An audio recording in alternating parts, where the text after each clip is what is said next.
Kenalkan, nama saya Sefanya Eklesia, NIM 2001089. Nama saya Fania Anissa, NIM saya 2001090. Nama saya Sabrudin, NIM 2001088. Nama saya Riko Stopagewang, NIM 2001087. Nama saya Muhammad Ridwan Nugrah, NIM 2001-091. Nama saya Mario Josaputra dengan nomor NIM 2001092. Saya dari kelas TP. Pendahuluan, jelaskan bagaimana kelakuan arus pada rangkaian seri dan paralel. Yang pertama ada rangkaian seri, yaitu arus yang mengalir pada masing-masing beban adalah sama. Yang kedua, tegangan sumber akan dibagi dengan jumlah tahanan seri jika besar tahanan sama.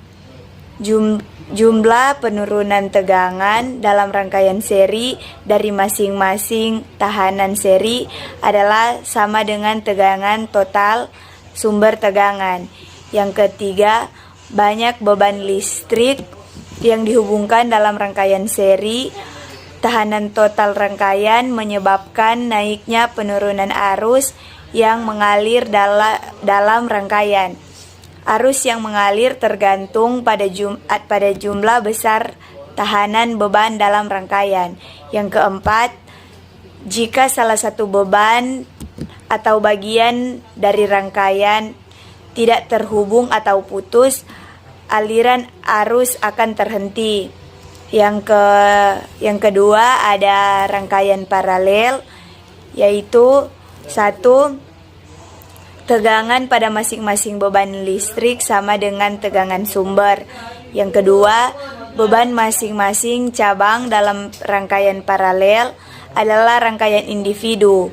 Arus masing-masing cabang adalah tergantung besar tahanan cabang. Yang ketiga, sebagian besar tahanan dirangkai dalam rangkaian paralel. Tahanan total rangkaian mengecil. Oleh karena itu, arus total harus lebih besar.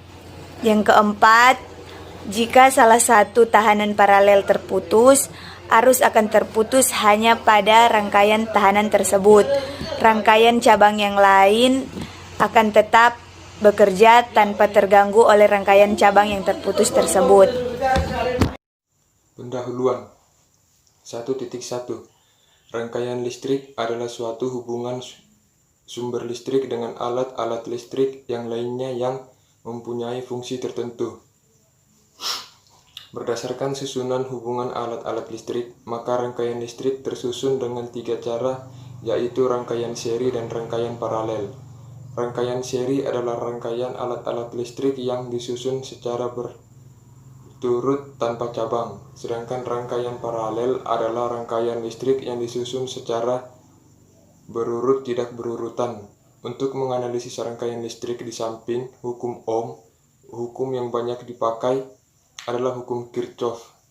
Hukum Kirchhoff terbagi menjadi 2, yaitu hukum 1 Kirchhoff KCL atau hukum titik cabang berdasarkan pada kekekalan muatan. Muatan yang memasuki sebuah titik cabang harus keluar, tidak ada yang hilang atau diambil. Hukum 2 Kirchhoff KVL atau hukum Locke didasarkan pada kekekalan energi di mana dalam suatu rangkaian tertutup jumlah aljabar gaya gerak listrik dengan penurunan tegangan sama dengan 0. Tujuan praktikum 1. Bagaimana sifat rangkaian seri dan rangkaian paralel dengan sumber arus searah.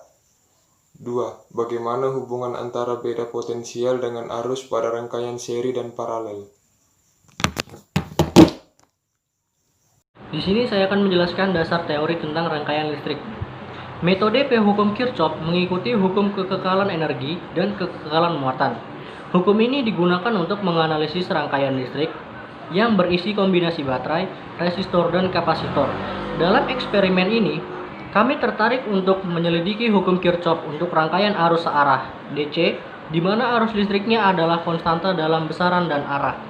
Kedua hukum Kirchhoff ini disebut sebagai hukum arus Kirchhoff KCL dan hukum tegangan Kirchhoff KPL. Yang pertama adalah Kirchhoff Current Law atau disingkat dengan KCL. Jumlah arus yang memasuki suatu titik dalam sirkuit tertutup harus sama dengan jumlah arus yang meninggalkannya, atau jumlah aljabar dari semua arus pada titik tersebut adalah 0. Dengan kata lain, sigma 1 sama dengan 0, persamaannya adalah 3.1. Ini merupakan hukum kekekalan muatan. Yang kedua adalah Kirchhoff Voltage Law yang disingkat dengan KVL. Jumlah aljabar dari perubahan potensial di sekitar jalur tertutup manapun dari rangkaian tertutup sama dengan 0.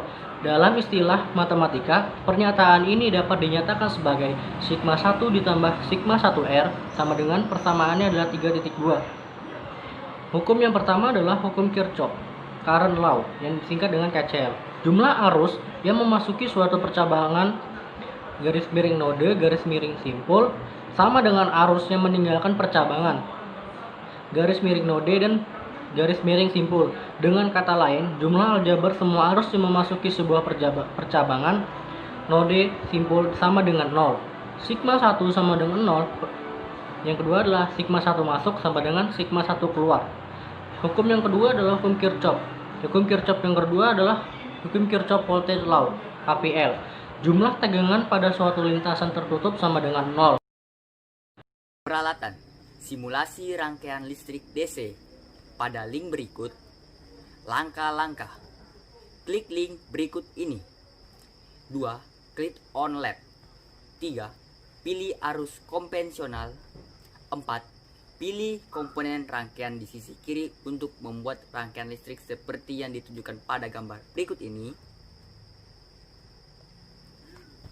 5. Klik on the resistor R1 dan buat fix pada 50 ampere. Atur R1 dengan 50 ampere, R2 dengan 50 ampere, dan R3 dengan 75 ampere. 6. Klik baterai pada bagian kiri, yaitu S1, dan buat atur tegangannya pada 10 volt, yaitu S1 sama dengan 10 volt. 7. Klik baterai pada bagian kanan, yaitu E2, dan atur tegangannya pada 5 volt. E2 sama dengan 5 volt. 8. Klik voltmeter di sisi kanan, lalu drag untuk mengukur P1 tegangannya yang melalui R1, P2 tegangan yang melalui R2, dan P3 tegangan yang melalui R3. 9.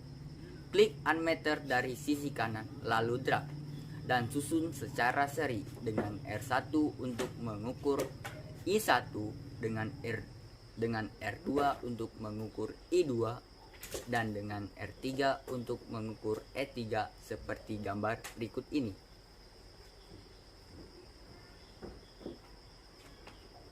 Diagram alir. Start. Klik link, lalu klik on lab. Pilih komponen rangkaian di sisi kiri.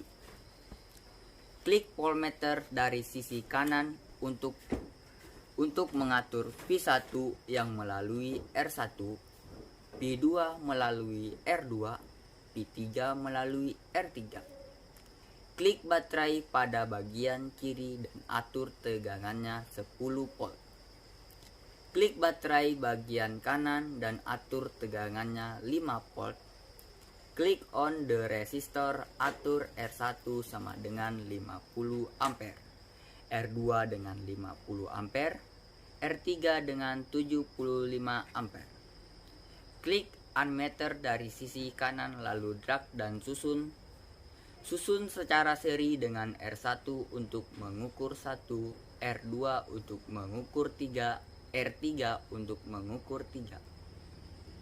Catat nilai 1, 2, dan 3, dan P1, P2, P3, kemudian selesai.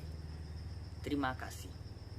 Setelah melalui metode percobaan dengan merangkai rangkaian listrik, lalu kita akan mengukur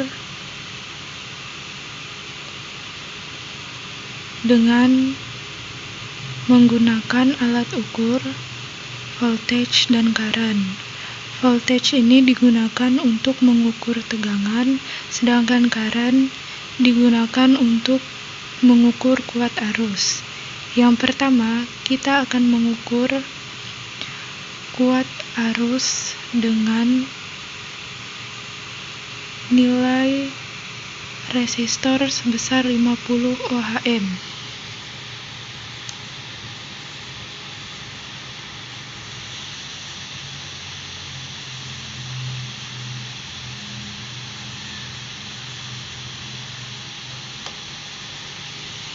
Bisa diketahui untuk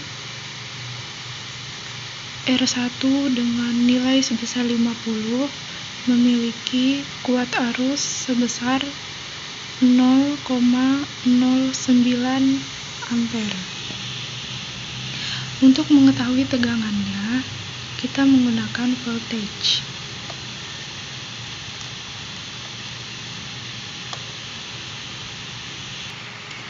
Dari data voltage tersebut, kita mengetahui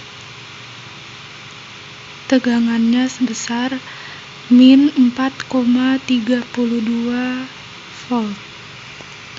Lalu kita lanjutkan ke resistor yang kedua yang bernilai 65 ohm.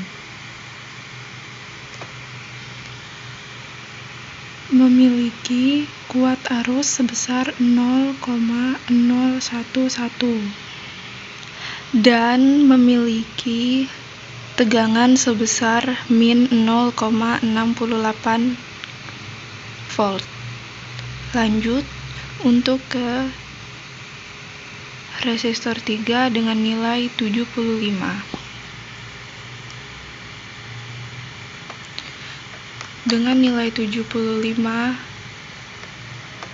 ohm dapat diketahui bahwa kuat arusnya sebesar 0,08 ampere. Dan untuk nilai tegangannya sebesar min 5,68 volt. Dari hasil perhitungan menggunakan use the loops atau secara manual, maka diperoleh nilai hambatan sebesar 50 memiliki kuat arus sebesar 0,09 ampere dan tegangan sebesar 4,9 volt. Dan untuk hambatan sebesar 65 memiliki nilai kuat arus sebesar 0,091 ampere dan tegangan sebesar 5,915 volt. Dan untuk hambatan sebesar 75 memiliki kuat arus 0,086 ampere dan tegangan sebesar 6,45 volt. Dari hasil data pengukuran dan perhitungan menggunakan PET dan manual use the loops, kita bisa lihat sendiri bahwa terdapat perbedaan yang artinya ini tidak cocok. Mengapa? Karena hasil perhitungan menggunakan pengukuran media PET, medianya lebih akurat, sedangkan perhitungan menggunakan manual sudah dilakukan dengan cukup baik, tetapi masih jauh dari hasil pengukuran menggunakan media digital PET.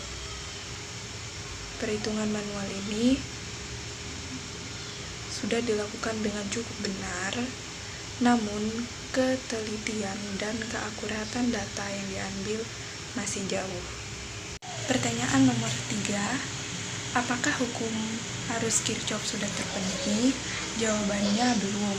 Dari hasil perhitungan pada tugas analisis 1 dengan menghitung secara manual menggunakan rumus hukum Kirchhoff 1 dan 2 menandakan belum terpenuhinya hukum arus Kirchhoff karena terdapat perbedaan antara perhitungan secara manual dan pengukuran menggunakan media digital PET simulation. Yang keempat, kesimpulan dari hasil yang diperoleh. Berdasarkan hasil yang diperoleh, kita dapat menyimpulkan bahwa hasil pengukuran menggunakan PET dan hasil pengukuran secara manual menggunakan use the loops diperoleh hasil yang berbeda. Lalu, belum terpenuhinya hukum Kirchhoff 1 dan 2. Kesimpulan dan saran. Yang pertama, untuk kesimpulan, diperoleh hasil data praktikum rangkaian listrik desa ini melalui media digital dan secara manual, yaitu memiliki hasil yang berbeda. Hubungan antara beda potensial dengan arus pada rangkaian seri dan paralel, makin besar hambatan, makin kecil arus untuk suatu tegangan V. Untuk saran, yang pertama, kurangnya referensi buku dan jurnal-jurnal yang didapatkan sehingga diperoleh teori yang seadanya saja.